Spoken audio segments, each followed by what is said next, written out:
Tudo bem, queridos? Boa noite a todos, sejam bem-vindos. Vamos ao assunto. Hoje, então, é sobre relacionamento, individualidade versus conjugalidade. E acho que é um assunto que é super bacana para a gente refletir um pouquinho de como é o nosso posicionamento, né? Tanto da nossa individualidade quanto a nossa construção da conjugalidade na relação.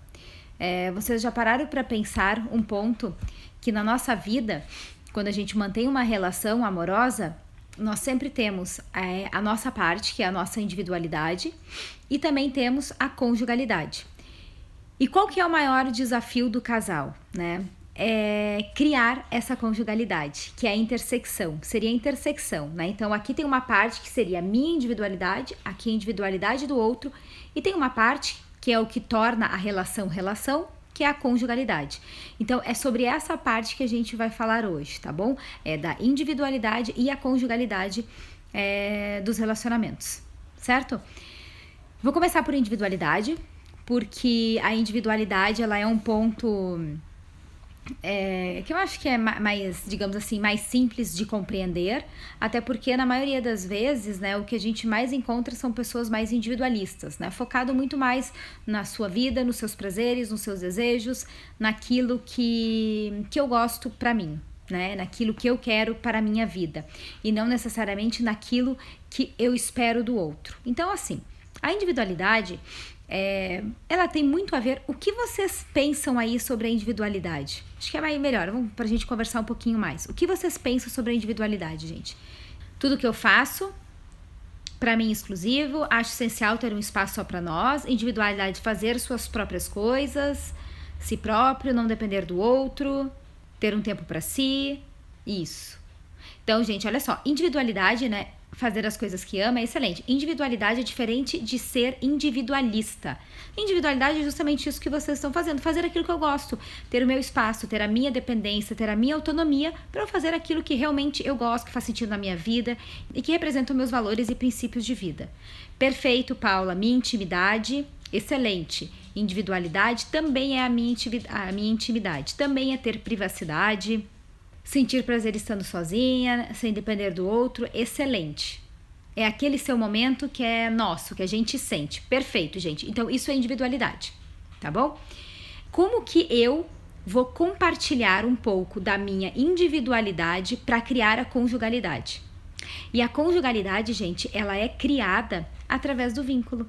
E esse vínculo, ele tem a ver com quem é o meu parceiro, o que ele gosta, o que ele não gosta, quais são os pontos fortes, quais são os pontos que ele deveria melhorar, o que eu posso fazer não somente para expor ele nos pontos que não são tão positivos ou naqueles pontos que eu não gosto muito, mas o que eu posso criar para amenizar aquela situação. Então, a conjugalidade também é poder acolher o outro. Além do vínculo, porque quando eu tenho vínculo, eu vou ter uma empatia maior. Quando eu tenho uma empatia maior, eu não vou querer expor tanto o outro, eu vou querer acolhê-lo. E o que a gente percebe muito na relação? Tem aquelas pessoas que têm pouca individualidade, e aí a conjugalidade, ela se sobrepõe à individualidade, ou seja, a pessoa, ela acaba não tendo muito tempo para ela, não tem muito envolvimento com amigos, geralmente quando vai fazer alguma coisa sempre adiciona o seu parceiro. Então é aquela pessoa que não consegue ter uma vida independente do seu parceiro. Tem casais, gente, que tem pouquíssima conjugalidade. É um risquinho, eu tô aqui sem nenhum papel ou caneta, mas uma outra oportunidade eu faço esse risco e explico essa teoria que é de um autor muito legal, que é do Luiz Carlos Prado, que ele fala da individualidade e da conjugalidade. É como se fosse dois símbolos, que é uma aliança e uma intersecção no meio, tá? E aí tem relacionamentos em que uma pessoa não faz nada se o outro não faz, entende? Então a individualidade, ela acaba tendo um espacinho muito menor. Tem aqueles outros relacionamentos, que é o que eu estava falando, que a relação tem bem pouquinho de conjugalidade, ou seja, cada um vive mais de forma independente, dividem uma casa, se dão bem dessa forma, mas se veem muito pouco, às vezes só se encontram na cama, geralmente nos finais de semana, cada um faz suas atividades. Tem algumas pessoas que se sentem bem com esse tipo de relacionamento e outros não. Agora, o meu ponto de vocês aqui é que eu quero trazer é que para uma relação ela se manter, é necessário que o casal tenha a sua individualidade, o seu espaço, tá bom? E junto disso, crie a conjugalidade, que é a parte mais difícil para se manter um relacionamento, é criar a conjugalidade. Para criar a conjugalidade, eu preciso olhar para o outro, tá? A conjugalidade não deve preponderar. Não. A conjugalidade, gente, eu vou pegar um papel e uma caneta para fazer o desenho para vocês, tá? Porque aí vocês vão entender. Assim fica meio ruim mesmo. Ó, o desenho do ideal seria assim, ó, gente. Ó, a representatividade, né, do círculo é da aliança. Então, isso aqui, gente, faz de conta que os dois são do mesmo tamanho, tá, gente? Ó, isso aqui, mais ou menos, seria a conjugalidade. Esse o espaço, seria o ideal. O que existe que eu tava tentando falar antes pra vocês? Existem relacionamentos em que, ó, essa parte aqui, gente, só um pouquinho, é a individualidade, tá? E aqui, essa partezinha é a conjugalidade, tá? Existem casais que são assim, gente, ó, que ocupam um espaço muito maior de conjugalidade e a individualidade menor. Existem casais, gente, que ainda são assim, ó. Nossa, muito difícil escrever assim, desculpa, gente, mas tá, ó, com o celular. A individualidade muito pequenininha. Tem outros casais que não têm individualidade, são quase que fusionados um ao outro. Existem casais que são assim, ó, que é o que eu estava dizendo antes para vocês, uma conjugalidade bem pequenininha. Existem casais que são assim, também sem conjugalidade, tá bom? Então, o ideal, o que eu quero trabalhar com vocês é justamente isso aqui. E na teoria dele, ele diz o seguinte, que o único lugar que na matemática é 3, né, onde 1 mais 1 é igual a 3, é no casal, que é o quê? É esse 1 desse parceiro, mais este 1 com mais a conjugalidade, que ele diz que é 1 mais 1 que dá igual a 3, certo? E a conjugalidade, gente, ela é criada, tá? Então, ó, vejam bem, a conjugalidade, ela é criada por, número 1, gente, como cria? Primeiro, tá? Pelo vínculo. Ó, vínculo. Então, a conjugalidade vai ser pelo vínculo. E eu agora vou voltar. Por que pelo vínculo, tá? Porque através do vínculo, quando eu me vinculo com uma pessoa, eu vou ficar muito mais aberta para querer conhecer aquela pessoa, para entender o que ela gosta, para entender o que ela não gosta, para respeitar os limites dela, para saber que ela tem medo de algumas coisas, para ajudar nos momentos em que ela tem dificuldade, em que ela tá de repente um pouco mais estressada, para ajudar nas coisas que ela não é, digamos, tão boa e que eu tenho uma habilidade maior. Então, esse ponto aqui, tá, é a criar vínculos. Criar vínculo é eu olhar para aquela pessoa que eu tenho um sentimento e eu querer ajudar aquela pessoa. E eu querer construir algo com ela. Então, criar vínculos também tem uma ideia de construção. Eu vou escrever aqui que depois eu mostro para vocês, tá? Tem uma ideia também de construção. Um outro ponto também de conjugalidade, que eu considero um dos pontos principais. Eu vejo no consultório muitos casais se expondo, tá? E eles se expõem de forma altamente destrutivas. É mais ou menos assim, ó. Já que eu sei que meu parceiro, ele não gosta de fazer tal coisa, eu vou lá e exponho ele. Eu digo, porque tu não gosta de fazer isso, tu não faz isso bem feito. A tendência dessa pessoa deixar de fazer algo é gigantesca, tá? Seja mulher ou seja homem. Por quê? Porque quando essa pessoa já se refere a mim, ela já se refere me rebaixando, já mostrando que eu não tenho capacidade, que eu não sei e qual é o estímulo que essa pessoa vai ter para fazer diferente. Provavelmente, gente, nenhum estímulo, certo? Então, o que vocês precisam visualizar é o seguinte: quando a gente cria a conjugalidade, tá? E a gente cria ali o vínculo, no vínculo eu preciso aprender a proteger o meu parceiro. Na criação do vínculo, gente, tá as regras. As regras que cada casal tem entre eles. Cada casal tem regras, gente. E é na conjugalidade que as regras servem. Sabe uma das coisas que acontecem na individualidade e que às vezes acaba também sendo um empecilho para criar a conjugalidade? É que eu, na minha individualidade, olho para o outro e digo assim, eu quero isso. Rala-se se tu quer ou não, mas eu quero, tem que fazer, tem que ser feito. Então, isso sim é tu pensar de uma forma, né, muito voltada para si, que é aí sim que é o individualismo que eu estava falando antes. Então, para eu exigir alguma coisa, eu tenho que conversar com o meu parceiro, porque eu tenho que entender se para ele isso faz sentido, se ele está de acordo com isso. Se ele não está de acordo, não tem como ser feito. Deixa eu só pegar esse ponto aqui. Essas regras, elas tendem a crescer. Isso vai depender da relação e do ciclo de vida que vocês estão vivendo, da etapa da vida. Pode ser que sim, pode ser que não, pode ser que diminua, pode ser que aumente. Não existe uma regra para isso, entende?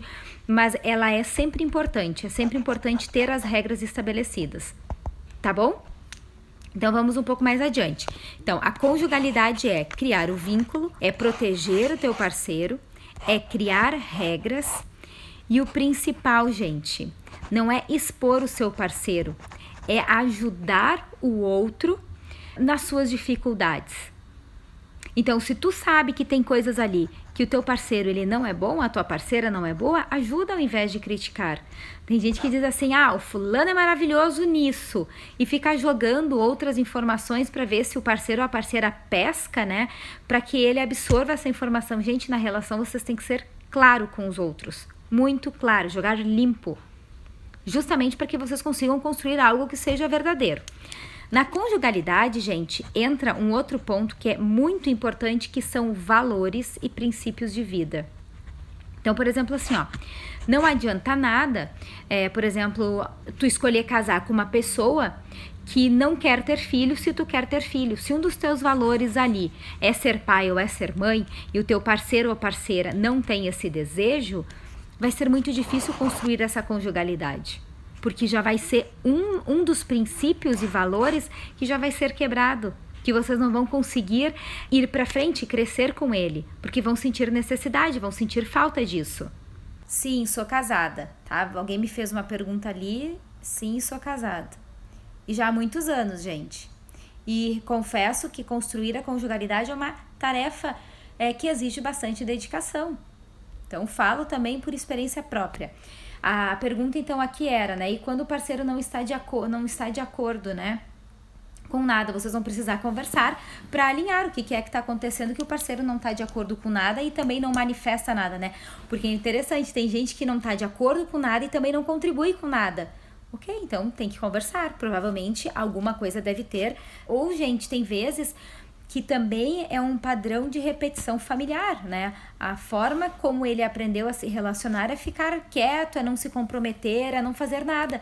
E aí é natural que essa pessoa ela reaja dessa forma. Então, por isso que eu digo, primeiro ponto, antes de duvidar de qualquer coisa, é sempre conversar, alinhar os pontos, certo?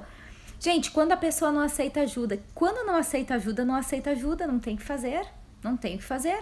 Mas a pessoa ela tem que entender que se são coisas que são muito importantes para ti e essa pessoa não aceita ajuda, tu vai ter que sinalizar o grau de importância para ti e de repente vocês vão ter que buscar uma nova forma para resolver essa situação, entende? O que não dá é para uma pessoa não aceitar ajuda e a outra sentir necessidade de ter outras coisas e nunca vai ter, entende? Então a gente também tem que atender aquilo que é importante para nós. Por isso que é importante sempre criar regras e realinhar de tempos em tempos. Toda relação, gente, não é só no casamento que é feito lá um ritual, né? Ou até mesmo no cartório, né? Um acordo. Todo casamento tem que ser feitos acordos de tempo em tempo. Todo casamento, certo? Já a maioria das pessoas tende a reagir quando vê que vai perder. Muitas sim. Quando vêem que vai perder, reagem, mudam, buscam as ajudas, fazem tudo que nunca fizeram durante anos. É bem natural. Geralmente a mulher carrega nas costas mais a relação. Gente, isso já não dá muito para afirmar, né? De repente, antigamente eu acredito que sim, mas hoje não é mais, não dá para generalizar, né? Isso eu acho que é algo muito, vai depender de relação para relação. Não tem muita individualidade, por exemplo. Ele não me deixa fazer tatuagem, fala que eu sei que ele não gosta e mesmo assim eu quero. Estela, mas aí tem um ponto, né, gente, que é as regras, né? Até onde eu, entre aspas, mando no corpo do outro, gente. Então aqui é uma questão que vocês vão precisar conversar né? Se tu tem vontade e ele não tem, algum ponto vocês vão ter que chegar em comum, lembrando que tu é a dona do teu corpo, né? Então, qual é o limite, entende? Olha, eu não gosto que faça alguma coisa. Tudo bem de quando o casal ele vai delimitar um não gosto ou não quero e que faça parte da conjugalidade. Agora, o seu parceiro, né, não o teu, mas qualquer parceiro ou parceira, ele também deve estar com o ouvido mais aberto e mais disposto a entender que as outras pessoas têm necessidades diferentes. Então, se eu quero fazer alguma coisa e que de repente essa pessoa jamais faria, para mim é importante, para mim isso tem um significado, tem um sentido. Então tu vai ter também que repensar até, né, durante quanto tempo tu vai querer abrir mão disso. Porque se ele acaba de repente controlando isso, ele pode controlar outras coisas também. Isso é algo que de fato acontece, né, gente? Mas aí eu já acho que é mandar no outro, invasão de espaço. Referente à tatuagem, é isso? A maioria das relações são assim, querem um ser dono do outro, exato. Então, o que eu tava falando antes pra vocês é justamente isso, né? A questão da individualidade é diferente de ser individualista, e a individualidade é tu criar o teu espaço dentro de uma relação. E que esse espaço, ele tem que ser maior que a conjugalidade. Gente, isso é a regra mais básica para uma relação dar certo. Para manter a conjugalidade, eu já fiz ali a intersecção para vocês. Vocês veem que a representatividade não é a metade, né, do círculo que é da individualidade da pessoa. Então, e isso já é muito difícil. Então, tu imagina tu querer manter uma conjugalidade ainda maior, a ponto, digamos assim, de deixar de viver a vida só para viver a vida do casal. Quando reclamo de algumas coisas, o meu namorado diz que é drama, mas quando ele reclama, tenho que ouvir. Como lidar com pessoas que sempre se colocam como vítima? As pessoas que se colocam de vítima é porque geralmente sempre que elas se colocam como vítima, elas ganham, entende? Elas têm benefícios, elas têm bônus. Então, provavelmente, tu tem que analisar o quanto tu não fortalece que ele se coloque como vítima. Porque provavelmente é um comportamento que ele acaba tendo ganhos quando ele faz isso. O que fazer quando o outro foi traído num relacionamento e acha que a outra pessoa vai fazer também? Gente, essa questão aí de traição entra no mesmo ponto, tá bom? No mesmo ponto eu li já o de baixo, não me perco. Entra no mesmo ponto das crenças irracionais, tá bom? A pessoa precisa entender que cada relacionamento é um relacionamento e não é porque aconteceu num que vai acontecer no outro. Então, se a pessoa realmente, se isso foi algo muito traumático, ela é uma pessoa que provavelmente precisa fazer terapia para trabalhar esse ponto. E quando a pessoa é extremamente complexada, meu namorado é lindo de verdade, todo mundo acha, mas ele é extremamente inseguro em relação a mim. De repente, o ideal é que tu converse com ele, né? E tenta entender qual é o motivo que ele é tão inseguro quanto a ti. Eu acho que esse é um ponto importante, que provavelmente não deve ser somente contigo que ele é inseguro, mas ele deve ter um nível de insegurança nele, né? Que quando a gente já coloca pra fora é porque aquilo já tá muito grande dentro da gente. Então, gente, vamos voltar para a questão da conjugalidade, tá bom? A questão da conjugalidade vocês precisam querer construir essa conjugalidade. Para a relação dar certo, é importante que essa conjugalidade ela esteja afinada e alinhada com o seu parceiro. Não basta, né, só casar. Eu sempre falo, porque eu também já passei por isso, né? Casar é uma etapa. Agora, tu construir a conjugalidade, gente, demora muito tempo. Demora muito tempo. É muito fácil, né? O arrumar, preparar o casamento. Mas o casamento, manter a conjugalidade, construir ela, gente, é outro ponto, tá bom? Outro ponto mesmo. Então, sobre a conjugalidade, o convite tem aqui 81 pessoas. Deixa eu fazer uma pergunta para vocês. Vocês sabem falar assim, não quero que falem, tá? Mas vocês sabem falar exatamente hoje quais são as fragilidades dos seus maridos? É aquilo que vocês olham e vocês percebem que é um ponto que essa pessoa precisa melhorar. Sim? 2 sim já. Mas tem 91 pessoas. Para essas pessoas então que falaram sim, gente. Me digam uma coisa, diariamente vocês buscam ajudar essa pessoa, né, o seu parceiro, a sua parceira, justamente com essas dificuldades, facilitando, criando estratégias, incentivando, ou vocês olham para essas pessoas e apontam, entre aspas, né, o que não é bom? Agora eu também quero a resposta. Principalmente desses que me responderam que sim. Ótimo, que bom. Carlinhos, tu foi o primeiro a me responder. Mas então, Prieto, cuida. Porque se a pessoa não aceita, porque pode ser que tu tá falando da tua necessidade. E aí não vai aceitar mesmo. Né? A pessoa, ela tem que entender é quando aquilo realmente representa ela. E que ela não faça a ligação de que ela vai mudar o comportamento em prol de alguém. Tento, aponto sem perceber, eu tento ajudar o tempo todo, mas é complicado. Gente, mas olha só, deixa eu trazer aqui pra vocês isso que é importante, tá? Quando vocês percebem lá que os seus parceiros, eles têm uma dificuldade, incentivar o seu parceiro, dar dicas, sugestões, às vezes assim, gente, mandem um link no WhatsApp, coisas bem superficiais, entende? Naquilo que vocês acham que os seus parceiros, eles podem melhorar. E não é olhar para aquela pessoa e exigir falando. Porque lembra, o aprendizado ele vai se dar pelo exemplo. Tá bom? Em primeiro lugar. Então, ninguém gosta de ser cobrado. Então, eu tenho certeza que se os parceiros de vocês hoje começassem a cobrar de vocês, vocês também criariam um monte de justificativa. E tem um outro ponto. Às vezes, eu enxergo no outro algo que eu não considero positivo, tá? Mas pro outro aquilo é tranquilo, é normal. Ótimo, estou eliminando as críticas e comentários negativos, passei a fazer comentários mais positivos. Ó, minha ex usou os pontos fracos contra mim, achei super desleal e covarde da parte dela, já é maravilhosa, é verdade? Ah, querida, beijo. Tem que ser uma ajuda não diretiva, claro. Temos que mostrar o amor, quando nós estamos bem com nós mesmos, incentivar o diário parceiro é mais fácil. Quando a gente tá em crise com nós mesmos, isso é mais difícil. Tudo bem, mas quando daí tu tá em crise consigo mesmo, tudo bem de ser mais difícil, mas também não precisa daí também destruir o outro, né? Porque isso também às vezes acontece. Quando a gente não tá bem, a gente também quer destruir o outro. E destruir entre aspas, né, gente? Mas vocês me entendem.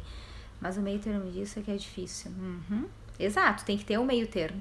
Entende? Porque não é ajudar e fazer pelo outro. Porque o que eu percebo também muito no casal é o seguinte: se eu quero ajudar o meu parceiro, às vezes eu acabo fazendo pelo outro. Isso não é ajuda, gente. Uma pessoa nunca vai aprender assim. Ajudar é fazer com que o outro faça. É criar um meio para que o outro faça. Vou dar um exemplo para vocês. Quando eu e o Eduardo a gente foi morar junto, nós éramos bem jovens. Eu tinha 21, eu acho. 20 para 21. Eu tava na faculdade ainda e a gente foi morar junto mesmo, né? Precisei sair da casa dos meus pais, porque eu estava na faculdade no último semestre e eu ia de uma cidade para outra todos os dias. E aí chegou um momento que eu estava muito envolvida na faculdade, fazia muito estágio, eu tinha bolsas de ensino, de CNPq, então eu estava super envolvida. E aí eu falei para os meus pais que eu iria embora, eles contra, né, a vontade deles, e que eu moraria então na cidade da faculdade. E nesse meio tempo, aí o Eduardo ficou, né, eu falei pro Eduardo disse, eu vou morar contigo. Eu falei, não vem morar comigo, né, tu tem todo o teu conforto na tua casa, fica na tua casa, era na mesma cidade. Ele falou, não, eu acho legal, vou morar junto. E aí a gente se organizou da forma que a gente pôde e a gente foi morar junto mesmo. Detalhe, né, então nem eu nem ele nunca havíamos morado junto e a gente criou algumas regras. E era muito legal, gente, porque isso é importante que eu falar pra vocês. Quando as regras são definidas, as coisas sempre ficam claras, tá bom? E aí, a gente morou junto e aí eu falei pra ele, olha, a gente é namorado. Nós não somos maridos, né, nem noivos, nós somos namorados, a gente tá aqui pra ficar de namoro, entende? Então assim, o nosso nível de comprometimento é o nível de comprometimento de um namoro. E foi muito legal que a gente realmente conseguiu cumprir isso de uma forma que foi super bacana e saudável para os dois. Nessa regra, nós criamos então como que a gente se ajudaria na casa. Ele disse, ok. Aí eu falei para ele assim, primeira regra, que quem cozinhava não lavava louça, tá? E isso aconteceu, tá? Então quando um cozinhava, não lavava a louça. Na maioria das vezes era só eu que cozinhava, ele não sabia cozinhar, então era só, a louça só sobrava para ele. E tinha vezes na regra, né, que ele burlava e não lavava a louça. E teve várias vezes, gente, que nós chegamos em casa, a pilha da louça era gigantesca, mas gigantesca, que não tinha nem copo, nem talher e nem prato para comer. E aí, e eu não lavei, gente, nenhuma vez eu lavei. E não me considerava maldosa por isso, porque pra mim tava muito claro que a gente havia feito uma combinação. Um dia ele chegou e ficou apavorado, porque viu que eu não lavei absolutamente nada. E aí ele foi lá e lavou. Então, quanto a essa regrinha, a gente sempre conseguiu se organizar muito bem. E a gente ia se reorganizando, se realinhando no decorrer do nosso dia a dia, tá? Outro ponto que eu queria falar pra vocês, né? Que é o seguinte. Ele nunca tinha passado roupa, eu já. O que tu prefere? Pôr as roupas pra lavar ou passar? E aí ele disse, não, eu vou passar. Mas eu nunca passei. Tu me ensina? Eu falei, claro que eu ensino. E aí comecei a ensinar ele a passar roupa, tá? E a passada dele não era boa. Não era boa mesmo. E ele sabe disso, já falei isso várias vezes pra ele, a gente dá muita risada já sobre esse assunto. Quando ele passava as roupas, eu nunca reclamei, nunca. Eu sempre ele passando roupa, eu dizia, nossa, como tu passa roupa melhor que eu, incrível, como tu aprendeu rápido, nossa, tô super orgulhosa, parabéns, nanana.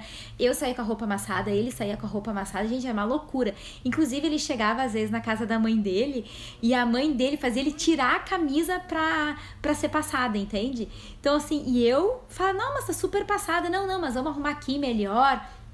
E assim a gente foi, gente. Por que eu tô contando isso? Porque isso aqui é uma conjugalidade, gente. Eu olhei, né, nós conversamos, né, e aí eu entendi e ele entendeu que isso era importante. Era uma regrinha que a gente tava criando, bem pequenininha, bem simples, mas que faria a diferença. E assim a gente foi construindo a nossa relação. Um outro detalhe que eu vou contar pra vocês. Ele demorou 12 anos pra fazer uma comida, gente. 12 anos, gente, para ele entender que a gente precisava dividir a questão da comida. Hoje, ele cozinha muito bem, muito bem.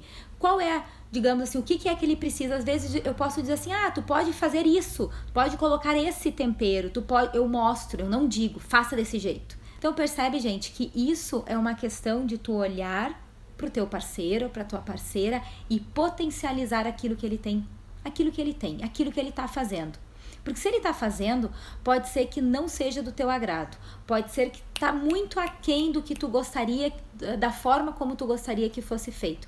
Mas o fato dele já estar fazendo, gente, isso já é de uma grandiosidade incrível e impagável. Então, como que é que vocês olham para os seus parceiros? Vocês olham para os seus parceiros e vocês veem potencial ou vocês veem fracasso? Vocês olham para os seus parceiros e veem a admiração? Tá na mão de vocês, entende? A crítica, na realidade, gente, não é que a crítica não ajuda, é a forma como tu fala a crítica, é a forma como tu olha pro outro, é a forma como tu valoriza o outro, né? Eu posso chegar pra uma pessoa e falar assim, olha, eu não gostei disso, tá? Eu posso falar assim, eu acho que isso que tu tá fazendo não tá legal por isso, e é uma crítica isso. E a pessoa também tem que ter maturidade pra ouvir a crítica. Eu gosto sempre quando as pessoas falam, é uma crítica construtiva. Gente, crítica é crítica. Então, o segredo, gente, de tudo isso, eu vou resgatar então aqui o que seria a conjugalidade, tá? Seria vocês criarem o vínculo. Junto com isso, quando vocês criam o vínculo, vocês conseguem criar regras. Tem gente que vai querer criar regras antes de vínculo, não vai dar certo. Lembra? Para eu criar, tá, alguma regra, eu tenho que me vincular. Por exemplo, se vocês nunca tivessem me visto e eu falasse assim, gente, a regra é essa, vocês iam falar assim, nossa, que doida, né? Criar um espaço, então, com o seu parceiro para que vocês possam conversar, para que vocês possam se olhar e construir aquilo que diz respeito a valores e princípios de vida, tá bom? Junto disso, uma outra coisa que é muito importante é entender que ninguém é 100%, todo mundo tem pontos positivos e pontos que precisa melhorar. Os pontos que a gente precisa melhorar, dependendo da forma em que eles aparecem, eles podem ser mais autodestrutivos ainda, ou eles podem se potencializar. Então, quanto mais eu digo para uma pessoa, não faça isso, e eu falo de uma forma meia virada, né, meia atravessada, a probabilidade dessa pessoa continuar fazendo é sempre muito alta. Então, é buscar ser estratégico. Olhar para aquilo que tu não gosta e não criticar. E não é ajudar fazendo para o outro, é incentivando ele. E é conversando. Lembrando também que tem coisas que tu vai olhar para o teu parceiro e que tu não gosta e que tu não vai ter o direito de interferir naquilo. Porque também tu tem que entender o teu espaço. Então, dentro da conjugalidade é também olhar para o outro e saber que tem coisas que não tem jeito. Por que muitos relacionamentos terminam? Eu me arrisco a dizer, não é nenhuma pesquisa, mas da minha experiência, que as relações terminam porque o casal não conseguiu formar a conjugalidade. Ficaram se debatendo de egos e ficaram se debatendo entre individualidades. A conjugalidade ficou de fora. Casal sem conjugalidade não é casal. Não é casal, gente. Porque conjugalidade tem vínculo, vínculo tem sexo. Vínculo tem carinho, vínculo tem objetivos, vínculo tem futuro. Espero que eu tenha contribuído aí com vocês em algumas reflexões, que vocês possam refletir, conversar com seus parceiros, criar as suas novas estratégias, que vocês consigam aplicar alguma coisa que a gente conversou. E também, gente, tem outro ponto, a minha conversa com vocês é com base naquilo que eu vivo, que eu já li, que eu estudo. Não tem nada de a verdade, são verdades. E eu espero que de alguma forma, qualquer coisa que eu falei aqui que vocês possam ter refletido sobre isso, já me ajuda 100%, gente. Beijo grande pra vocês, durmam bem, bom descanso e até quarta que vem. Beijo, gente!